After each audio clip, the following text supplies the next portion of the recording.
Assalamualaikum warahmatullahi wabarakatuh. Perkenalkan, nama saya Fatia Diana Salma dengan NIM 25030174073 dari kelas PM 2025F. Di sini saya akan menjelaskan mengenai geometri bab 3 bagian 3.2, yaitu sudut-sudut istimewa. Baik, selamat menyaksikan. Pada definisi 3.4, sudut lancip, sudut siku-siku, sudut tumpul berbunyi, sebuah sudut dikatakan lancip jika dan hanya jika berukuran lebih dari 0 dan kurang dari 90. Sudut dikatakan siku-siku jika dan hanya jika berukuran 90. Sudut dikatakan tumpul jika dan hanya jika berukuran lebih dari 90 tetapi kurang dari 180. Pada gambar ini, besar sudutnya yaitu 50 derajat, di mana itu lebih dari 0 dan kurang dari 90, sehingga sudut ini dikatakan sudut lancip. Lalu pada gambar kedua, sudut ini besarnya yaitu 90 derajat, sehingga sudut ini dikatakan sudut siku-siku. Lalu pada gambar ketiga, sudut ini besarnya yaitu 125, di mana ukurannya lebih dari 90 dan kurang dari 180, sehingga sudut ini dikatakan sudut tumpul. Lalu pada definisi 3.5, segitiga lancip, segitiga tumpul, yang berbunyi, segitiga dikatakan lancip jika dan hanya jika ketiga sudutnya lancip. Segitiga dikatakan tumpul jika dan hanya jika salah satu sudutnya tumpul. Pada gambar pertama, yaitu segitiga ABC, di mana ketiga sisinya yaitu membentuk sudut lancip, sehingga segitiga ABC disebut segitiga lancip. Lalu pada gambar yang kedua, pada segitiga JKL, di mana sudut J membentuk sudut tumpul, sehingga segitiga JKL disebut segitiga tumpul. Lalu pada segitiga XYZ, karena salah satu sisinya yaitu sudut Y membentuk sudut siku-siku, sehingga segitiga XYZ dikatakan segitiga siku-siku. Selanjutnya yaitu definisi 3.6, segitiga siku-siku, hipotenusa, kaki, yang berbunyi, sebuah segitiga dikatakan segitiga siku-siku jika dan hanya jika segitiga tersebut memiliki satu sudut siku-siku. Sisi di depan sudut siku-siku disebut hipotenusa, dan kedua sisi-sisi yang lain disebut kaki. Contohnya seperti segitiga XYZ. Jika sudut Y adalah sudut siku-siku, maka ruas garis XZ disebut hipotenusa. Sedangkan ruas garis XY dan ruas garis YZ disebut kaki. Selanjutnya definisi 3.7, garis saling tegak lurus, yang berbunyi, dua garis dikatakan tegak lurus jika dan hanya jika keduanya berpotongan dan membentuk sudut siku-siku. Pada gambar ini, garis AB dan garis CD saling tegak lurus, di mana ruas garis AB dan ruas garis CD juga tegak lurus. Dan lambang ini dibaca tegak lurus dengan, sehingga pada gambar ini dapat ditulis garis AB tegak lurus dengan garis CD. Lalu pada definisi 3.8, sudut-sudut berkomplemen, yang berbunyi, dua sudut dikatakan saling berkomplemen jika dan hanya jika jumlah ukurannya 90. Pada sudut CHG, besar sudutnya yaitu 20 derajat, dan pada sudut KLM, besar sudutnya yaitu 70 derajat. Sudut CHG dan sudut KLM dikatakan saling berkomplemen satu sama lain. Sudut-sudut yang saling berkomplemen itu tidak perlu bersisihan atau sebidang. Selanjutnya pada definisi 3.9, sudut-sudut yang sama, yang berbunyi, dua sudut dikatakan sama jika dan hanya jika titik sudut dan kaki-kaki sudutnya berimpit. Besar sudut ABC yaitu 40 derajat. Besar sudut DEF sama dengan 40 derajat dan besar sudut GHI sama dengan 40 derajat.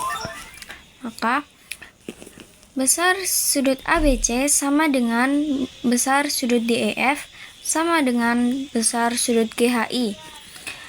Sudut ABC kongruen dengan sudut DEF kongruen dengan sudut GHI, tetapi sudut ABC sama dengan sudut CBA sama dengan sudut B.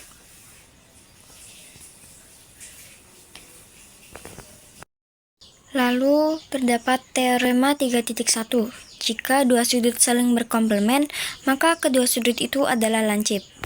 Diketahui sudut 1 dan sudut 2 adalah sudut-sudut yang saling berkomplemen. Buktikan berdasarkan besar sudut 1 kurang dari 90 derajat dan besar sudut 2 kurang dari 90 derajat. Buktinya yaitu berdasarkan definisi sudut yang saling berkomplemen, jumlah ukuran sudut 1 dan sudut 2 adalah 90. Jumlah keduanya ini adalah 90. Hal ini terjadi jika ukuran masing-masing sudut kurang dari 90. Jadi keduanya harus lancip. Lalu pada teorema 3.2, setiap sudut kongruen dengan dirinya sendiri. Diketahui sudut A adalah sebarang sudut. Buktikan sudut A kongruen dengan sudut A. Buktinya yaitu berdasarkan sifat identitas pada bilangan real, ukuran sudut pastilah sama dengan dirinya sendiri, sehingga ukuran sudut A sama dengan ukuran sudut A. Lalu berdasarkan definisi sudut-sudut yang sama, dua sudut dikatakan kongruen jika keduanya memiliki ukuran yang sama. Karena ukuran sudut A sama dengan ukuran sudut A, maka terbukti bahwa sudut A kongruen dengan sudut A. Selanjutnya teorema 3.3. Semua sudut siku-siku adalah kongruen. Diketahui sudut 3 dan sudut 4 adalah sudut siku-siku. Buktikan sudut 3 kongruen dengan sudut 4. Pembuktiannya yaitu berdasarkan kesepakatan definisi sudut siku-siku, kedua sudut 3 dan sudut 4 mempunyai ukuran 90 derajat. Ukuran-ukuran tersebut adalah sama dan berdasarkan definisi adalah kongruen. Jadi, terbukti bahwa sudut 3 kongruen dengan sudut 4. Selanjutnya pada teorema 3.4. Jika kedua sudut saling kongruen dan saling bersuplemen, maka masing-masing sudut itu adalah sudut siku-siku. Diketahui misal sudut 1 kongruen dengan sudut 2, maka besar sudut 1 ditambah besar sudut 2 sama dengan 180. Buktikan bahwa sudut 1 sama dengan 90 dan sudut 2 sama dengan 90. Pembuktiannya, karena sudut 1 kongruen dengan sudut 2, maka besar sudut 1 sama dengan besar sudut 2. Dan dengan mensubstitusikan besar sudut 1 dengan besar sudut 2 sama dengan 90. Karena besar sudut 1 sama dengan besar sudut 2 sama dengan 90, maka sudut 1 dan sudut 2 adalah sudut siku-siku. Selanjutnya yaitu teorema 3.5. Suplemen-suplemen dari sudut-sudut yang kongruen adalah kongruen. Terdapat sudut 1, sudut 2, sudut 3, dan sudut 4. Diketahui sudut 1 kongruen dengan sudut 2. Sudut 3 bersuplemen dengan sudut 1. Sudut 4 bersuplemen dengan sudut 2. Buktikan sudut 3 kongruen dengan sudut 4. Pembuktiannya yaitu sudut 3 bersuplemen dengan sudut 1. Maka besar sudut 3 ditambah besar sudut 1 sama dengan 180. Berdasarkan definisi sudut saling bersuplemen. Sudut 4 bersuplemen dengan sudut 2. Maka besar sudut 4 ditambah besar sudut 2 sama dengan 180. Berdasarkan definisi sudut saling bersuplemen. Sehingga diperoleh besar sudut 3 ditambah besar sudut 1 sama dengan besar sudut 4 ditambah besar sudut 2 sama dengan 180. Persamaan bintang. Karena diketahui sudut 1 kongruen dengan sudut 2, maka besar sudut 1 sama dengan besar sudut 2, sehingga persamaan bintang diperoleh besar sudut 3 sama dengan besar sudut 4. Jadi, terbukti bahwa sudut 3 kongruen dengan sudut 4. Selanjutnya, teorema 3.6. Komplement sudut-sudut yang kongruen adalah kongruen. Baik diketahui, sudut 1 kongruen dengan sudut 2. Sudut 3 berkomplement dengan sudut 1. Sudut 4 berkomplement dengan sudut 2.